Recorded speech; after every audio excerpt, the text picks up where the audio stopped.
మూడేళ్ల పాటు ఆ అక్క చెల్లెమ్మలకు సహాయం అందించే కార్యక్రమమే ఈ వైఎస్ఆర్ ఈబీసీ నేస్తమనే ఈ పథకం. ఇక్కడే ఒక విషయం చెప్పాలి.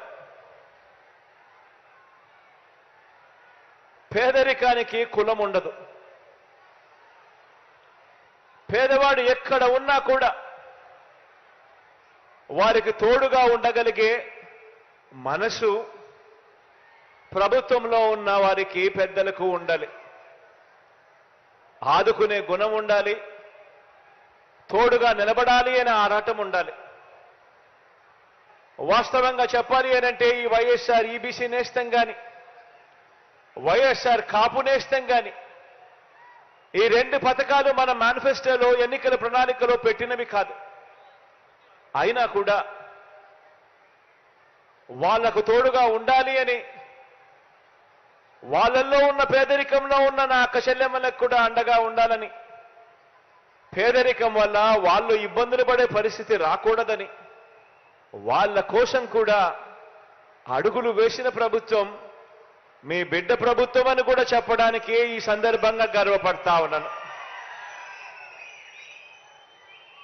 ఈరోజు వైఎస్ఆర్ ఈబీసీ నేస్తమనే ఈ పథకం ద్వారా 4,19,583 మంది నా అక్క చెల్లెమ్మలకు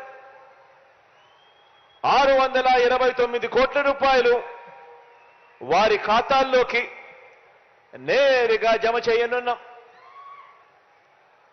ఈరోజు జమ చేస్తా ఉన్న ఈ సొమ్ముతో కూడా కలుపుకుంటే మొత్తంగా ఈ 3 దఫాల్లో నా అక్క చెల్లెమ్మలకు 4,95,269 మంది నా అక్క చెల్లెమ్మలకు మంచి జరిగిస్తూ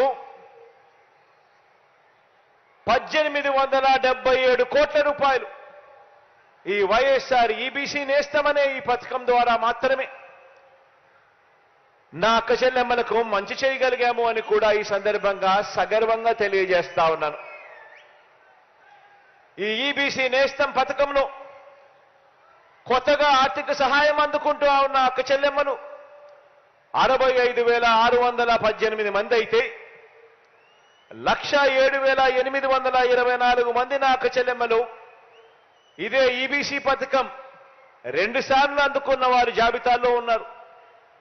అదేవిధంగా 3,21,827 మంది నా అక్క చెల్లెమ్మలు మొత్తంగా 3 సార్లు ఈ వైఎస్ఆర్ ఈబీసీ నేస్తమనే ఈ పథకం ద్వారా లబ్ధి అందుకున్న వాళ్ళల్లో ఉన్నారు అని కూడా చెప్పడానికి గర్వపడతా ఉన్నా. ఎందుకు ఈ మాట చెప్తా ఉన్నాను అనంటే అదే అక్క చెల్లెమ్మకు వరుసగా ప్రతి సంవత్సరం క్రమం తప్పకుండా అదే అక్క చెల్లెమ్మకు తోడుగా నిలుస్తూ వారిని